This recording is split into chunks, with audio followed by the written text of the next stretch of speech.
I'm so glad you joined me. We're in the middle of a three-part series on anger. So if you just came in to the program, it might be to your best interest to go back one lesson, but it won't really matter. But there are three lessons. This is two of the three lessons on anger. Last time we talked about concepts of anger, that it's okay to feel angry, that anger is a second feeling, not the first feeling you feel. And that helps you to dissect it and work with it, that no one makes you angry. That mistakes are the way you learn. And these are really important ideas for you to instill in yourself, never mind in your home, and teach your children, because they are ways that will help them to manage their anger better. See, anger grows.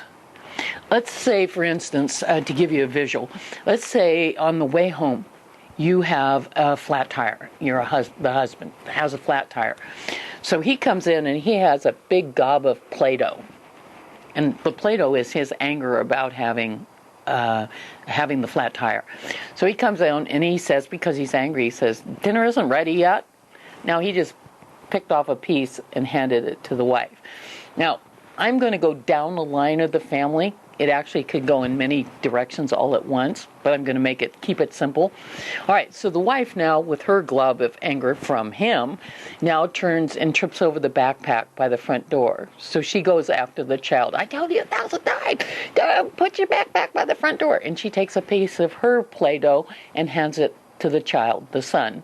The son, not liking having been chewed out about the backpack, turns and takes one of his sister's toys and throws it in her room. All right? She now has a piece of the Play-Doh. She takes the Play-Doh, and because there are no other children left in this family, she either throws it at the cat, at the dog, or she keeps the cycle going by coming back and saying something angry and mean to the father. So then it starts through, but it actually can go all different ways through the people. But the point is that one glob of anger, illustrated by the Play-Doh, can end up going through your house and cycling through your home for days, for weeks, for months, for years. And so we have to learn to manage anger better. If you want to understand where anger comes from, I think the primary way or place to look is expectations. Expectations are like cookie cutters. If you have a cookie cutter, and let's say it's a star, and you're going and making cookies, and you're okay if it isn't a perfect cookie, then you don't have an expectation. But if it has to be just right, if it has to be a certain way, then you have an expectation, and you can get trapped in those. Let's look at some expectations that could be out there. I'm standing in line. I rearranged my entire life so I could be early to this theater because I want a good seat. And in come a crowd of people, and they get in front of the line, in front of me in line, with some friends. I am angry. In fact, I'm so angry that I stay angry the whole time I'm in line. In fact, I don't really enjoy the play because I'm still angry that those people got in line. What is the cause of the anger? My expectation. My expectation is those people would rearrange their lives and come at a time when they could get in line so they could get a good seat. And it's my expectation that drives the unreasonable part of my anger. I could just feel angry and let it go. That's not a problem. But if it churns and burns and keeps going, then the expectation was pretty extreme. Let's say with a child, you have a child who's 7 years old, but you have an expectation that that child will do things that a 12-year-old can do. Then you're constantly driving that child to be more than that he or she can be. And it's your expectation that's in the way. If you're a guy or a mom, and you have an expectation that your child will be good in sports, and that child isn't good in sports, or maybe doesn't like sports, the expectation that you have is going to be the problem.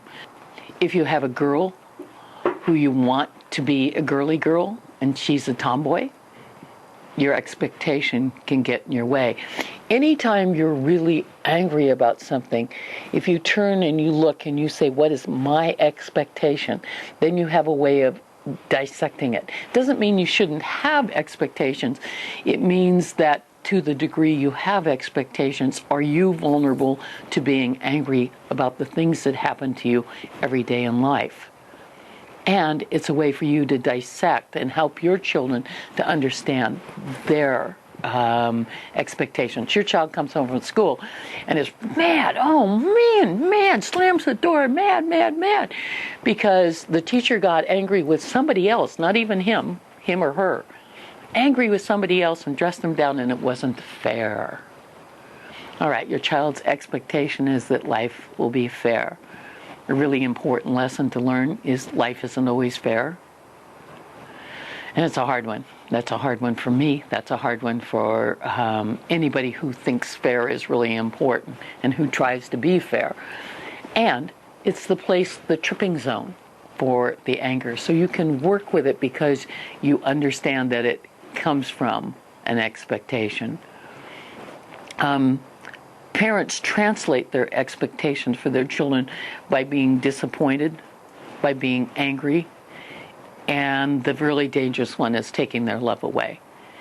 If your child is not who you really wish he or she was, then what's going to happen is that you're going to withdraw your love from that child. And there is nothing, absolutely nothing you could do that would harm a child more. As I said in an earlier lesson, you want to give your child a gift, love them every single second that they're alive. Don't agree, don't going to change behavior, you take charge. I don't have a problem with that. I'm not wimpy. There's nothing wimpy about this stuff that I'm teaching. And you never, ever take your love away from your children because it's just too harmful. There's some words you can use that will help you or get rid of, that will help you not to translate your expectations. They are in the transcript of this talk. They are in all of my books, but there are only 5 of them. Should, ought, must, have to, and everybody. Should, ought, must, have to, and everybody. If you would eliminate those words from your vocabulary, you will build a bridge to other people instead of a wall. If you read my materials, my books, I have 4 books. If you read my books, then you will see, you'll never find the word should, ought, must, have to, or everybody in them. Because if I say to you, or you say to me, Sandy, what you should do is, it doesn't matter what you're saying. I mean, it could be you should straighten your tie or your collar or something like that. The minute I hear the word should, because it was used against me by grandparents and by my parents, is the hackles go up on the back of my head and I'm ready to street fight you, just from the word. I'm a little less likely to do that now, but when I was younger, definitely. So by getting the words out of your vocabulary and replacing them with words that work, which are wish, choose, prefer, and desire, again, these are in the transcript. But instead of saying, I should fix dinner, it's I choose to fix dinner. I should clean the house. I want to clean the house. I would have a hard time saying that. So I would say, I choose to clean the house. And the truth of the matter is, you want to clean the house because you don't want your children to live in a pig pen. I'd still probably use the word choose because I can't see myself going, yeah, I want it. I want to clean the house today. And it's a more positive word than should. Should, ought, must, have to, everybody. Change them to choose, wish, want, prefer, desire. Prison words, freedom words. The problem with overkill, I talked about it in the last lesson and I'm talking about it again, is that what it does is it invites the child not to learn the lesson. In one of the prior lessons I talked about fear cuts off your ability to think and reason. So when you come in and you're really angry, all right, the child gets afraid. The minute the child gets afraid, they vapor lock. Watch my mouth, watch my eyes. I saw it when I taught school. If I get mad at my 38 fourth graders, and frame them, okay? Then all 38 kids, funny little grin and totally glassy eyes. I don't know where they go. I'm too old. I've forgotten. But they're not there. And so what the child learns when you do overkill all the time is to try to change the behavior to please you. But they don't learn the lesson. Get you off their back. Oh, it's not appropriate to do. They don't get that part. And so the lessons don't get learned, and therefore they compile, and therefore there's more chaos in your home. Overkill is not a skill that is going to enhance your parenting style, and it is not a place where you're going to get the chaos out of your home. Overkill teaches children to be afraid. They don't need to be afraid in order to mind you. I do a Making Good Choices class for 4th grade through 8th graders, actually through high school. And in the class, I talk to the kids about diffusing anger, letting the anger out so that it doesn't blow up in them. But I show them that. And I have a balloon. And so I just talk about a day. I run them through a day. This child gets up in the morning. Favorite blouse, it's a guy, so a favorite shirt's in the wash. He's upset about that, blowing the balloon. Goes to eat the only cereal he likes. Guess what? Box is empty. Goes to meet the friend that he always meets, always there, not there today. Waits around too long, is late, the bell rings as he's running across the playground. The kids tease him when he goes in the room. The teacher puts him down. Got a D on the math test. Yikes, he's going to get killed. Lunch, oh no, he was so busy with the cereal, he forgot his lunch. Just keep blowing in the balloon. Of course, it gets bigger and bigger, and the whole front row of kids are start to lean back and lean back and lean back. It's really funny. And at some point, I have a pin in my note cards that I pushed out. So when I want it to finish the story, and he walks in the home and he says, "Hi, I'm home," and Mom says, "You forgot to put out the trash this morning," and I, boom, okay? That's what happens when we gather little angers. Boom! And I say to the kids at this time, I said, "Haven't you ever come home and your mother's had a bad day?" Of course, they all start laughing and talking and pointing out to her when that was, in the audience. But she's had a bad day. And so you come in and you drop the backpack by the front door. You've been dropping it there for years. And all of a sudden, or, not to leave it on Mom, your dad's had a hard day, and he walks in, and there's this cyclone in his house called kids. And he goes, "Would you guys be quiet?" That's too many little angers all put together. The balloon goes boom. You've got to teach children to diffuse their anger. In the last lesson, I talked about running as the best way. Hitting something appropriately, squeezing squish balls, doing jumping jacks. And it's important that you teach your children to have a resource that they turn to in order to diffuse their anger. I remember one time Scott came and he asked me a question, and I said no, and he said, "Is that a definite no?" And I said, "Yes, it's a definite no." And he started running in place, and I looked at him, I said, "What are you doing?" He said, "I don't like your answer." Now, he knew not to argue with me because I wasn't going to change my mind, but he needed to run off his frustration that the grown-up in charge had gone against his wishes. Another time, similar age zone, probably 3rd or 4th grade, Scott was so mad at me. He was so mad at me, but he wouldn't talk to me about what he was mad about.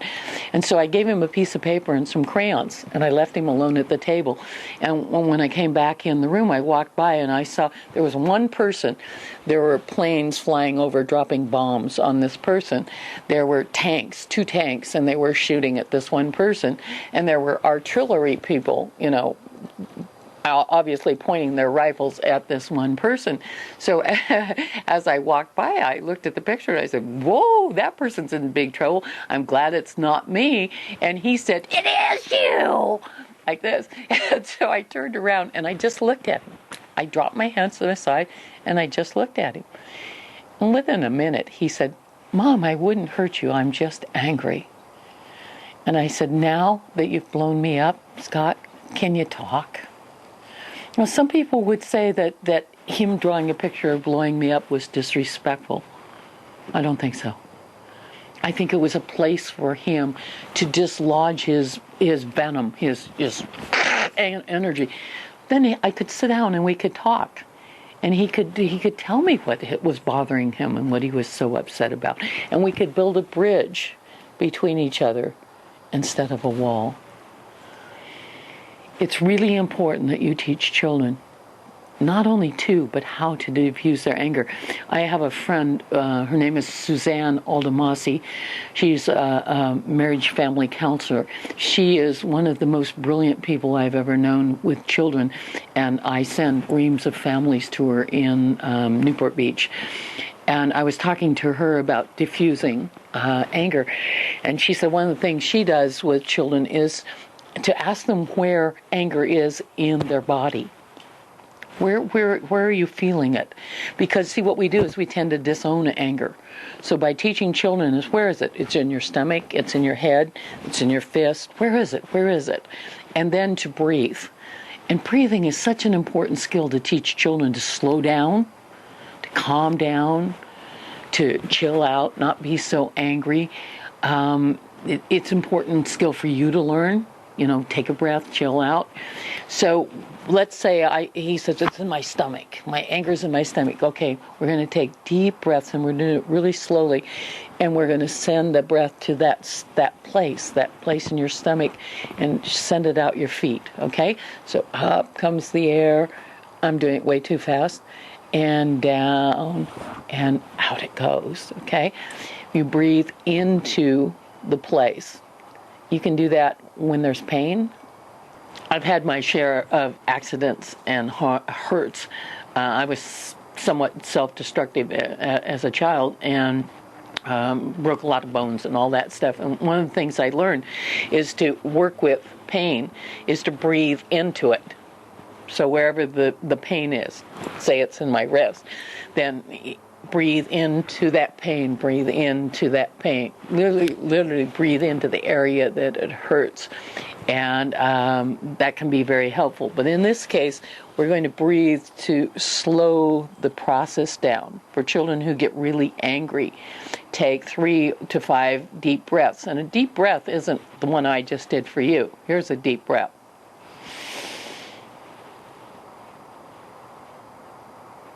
Hold it at the top.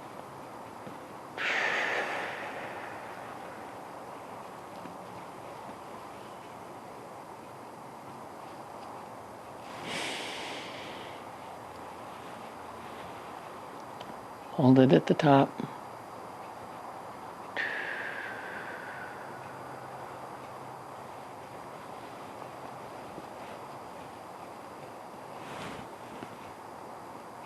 Now I'm done. Okay. One of the things that Suzanne taught me that I think is brilliant is if a child's getting combustible, have them start to count backwards from 100. Because, see, their attention is going and it's starting to scatter. So if they count backwards from 100, they have to focus. Not forwards, because you can do that. 1, 2, 3, 4, 5. But backwards, you have to focus and think about it. 100, 99, 98. And it channels their energy so they can calm down and to breathe while they're doing that. It's to emotionally defuse something. And it's equally important to physically diffusing something. For me, I used to get mad, okay? So my thing was when I realized I was going to go over the top, I would go to the freezer, take out 2 ice cubes, close the freezer, and hold the ice cubes. Now, did that cool me off? Not really. It was more the exercise. Chill, baby. And it was frustrating. I had to go away from what I was doing, go pick up the ice cubes, and tell myself to cool down. See, if I'm starting to get combustible and I go, no, I got to chill here, you don't do it. I need to go and do something that says to my system, you need to get in touch with this. Calm down here. And as I said, a lot of my ability to calm down and not be so reactive has to do with information alone, understanding. And that's what I'm presenting to you. one of the things I did, because I would get angry, was from Dorothy Corkle Briggs. She said, I'm not really into guns, and I really don't want to have you be promoting guns, but let's pretend in terms of anger you have a gun with 3 bullets. So you only get to be angry 3 times in a day. So when something comes up, you need to say to yourself, is this worth a bullet? Well, what I'd do is I'd checkmate. I go, no, I don't. I better save it for later. Well, I kept saving them for later until at the end of the day I still had 3 bullets. It was a phenomenal way for me to decide not to get so angry about everything that was happening. There's a technique called conflict resolution, and it's a really good one for you as adults, but it's also good for to use with older children. What happens when 2 people are arguing is they basically don't listen. You're saying your point, and I'm thinking about my next point. I'm starting in on my next point. To slow the whole process down and to get children and adults to listen to the other person, it's a simple technique. Let's say I have a teenager who wants a different curfew. All right? So the child comes to me and says, Mom, I'd really like to have a different curfew because all my friends can stay out until 1 and I have to be home at 12 and I feel like a geek because I'm doing that. Now, what I need to do before I answer it is tell the child what I heard. What I heard you say is you want me to change your curfew from midnight to 1 o'clock, and you want to do that because all your other friends can stay out until 1 and you feel stupid. Is that what you heard me say? Is that what you said? Okay? And if they say yes, then you can say what you have to say. Otherwise, they're going to correct you. Now you've really heard it. Okay, well, here's my concern with this, and this is what I do to my kids, which they hated. Research indicates, they all go, bleh. Research indicates that most of the accidents happen between 12 and 1 because of people who have been drinking and who are going home, okay? So my concern isn't that you won't drive safely, but that somebody else won't drive safely. Now the child has to say, your concern is that statistics show, and blah, blah, blah, and repeat, is that what I heard you say? Yes, that's what I said. Then they can say their next piece of their argument. By constantly telling the person what you heard, first of all, you have to listen. And second of all, you slow down the fight. When we listen to each other, we are much less likely to start a fight.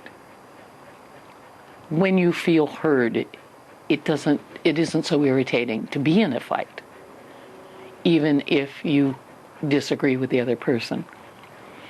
The real agitation is when you've had an argument and you don't feel like you were heard. Conflict resolution. One of the things that children do is lie, and parents get so freaked out that they lie. And lying, a lot of lying has to do with anger from the parents. I mean, if the parent comes in and says, who started this? Well, I said before, in the lesson before. Only a crazy person goes, yeah, it was me. So you invite lying. And with or without that, a child's going to lie. Some children are very creative, very imaginative. I can make up a lie so fast, and it'll be a good lie, and it'll be an entertaining lie, because my mind will just do it. But what I learned is that people don't trust you if you lie. And I did that a long time ago. But let's say you have a child who lies, and you come up and you say to the child, take my hand. Let's take my hand like you're shaking hands. All right? And you look them right square in the eye, and you say, there is something between us that is the most important thing between 2 people, and it's called trust. You just lied. And when you lie, you break the bridge of trust between us. So what? Well, here's your problem. Up until now, you said, I'm going to do something, or I did something, or I didn't do something. I believe you. I have no reason not to believe you. Now, you've given me cause to say, I wonder when he or she is telling the truth or not. What it does is it turns me into the hawk, and you become the rabbit. You do not want to be the rabbit and have me be the hawk. Now, Scott did a couple of lying fests. So I decided I'd had enough of his lying, and he wasn't learning the lesson. He didn't do the bridge thing. So he didn't buy it. So he lied. And so we did the bridge thing, just to be sure he had the lesson. And then everything he told me he was going to do, I checked. We lived in a time when kids just went out the door and played in the neighborhood. And so he would say, I'd say, where are you going? He'd say, I'm going over to play with Jeff. I said, just a second. So I called Jeff's mom. I say, Scott says he's going to come over and play with you. And yeah, oh, okay. Oh, that's cool. Okay, thanks so much. And I'd say, okay, you can go. And he'd go, duh. And I go, which is the hawk? Not sure. Well, everything he did, I checked. And it was so funny. I mean, really funny. Because after checking him out for about a day and a half, I was going down the hall this way and he was going the other way. And I said, where are you going? And he said, the bathroom. At that moment, I remembered something I had forgotten. So I just turned to follow him, but I wasn't really following him. And he goes, okay, fine. Stop it. Would you just stop it? I'll tell the truth. He thought I was going to go to the bathroom with him. I wasn't. But it stopped the lying. And I remember clearly him saying to me, I think he was in high school, do you know how hard it is that we can't lie to you? I said, I can't imagine. And you can lie to me, Scott. You're a choice. He says, oh, yeah. And then we do the bridge of trust, and then you fall us all over. You know, because the consequence was too hard. And I said to him, I can't imagine how hard it is. And it's fundamentally important that you become a person who tells the truth, because people will trust you. All three of my children tell the truth. It is part of their integrity base. It is part of mine. It's really, really important. And it won't happen unless you tell the truth and you model that. Lying doesn't have to happen, but don't treat it like it's the end of the world when it does. Just say, by your words, by your actions, it's not acceptable. It's not who I want you to be, and have a consequence. There's more on anger, and we're going to talk about it in the next lesson. Your homework this time is to think about ways that you can help your children to diffuse anger and actually structure them, set them up. Buy a black bag, have a bean bag, have something that your children can do, a place they can go where they can diffuse their anger. Less anger in our homes, less anger in our children, less anger in our world. I want to live in a safe world, don't you? Then you have to help create it. Have a beautiful day.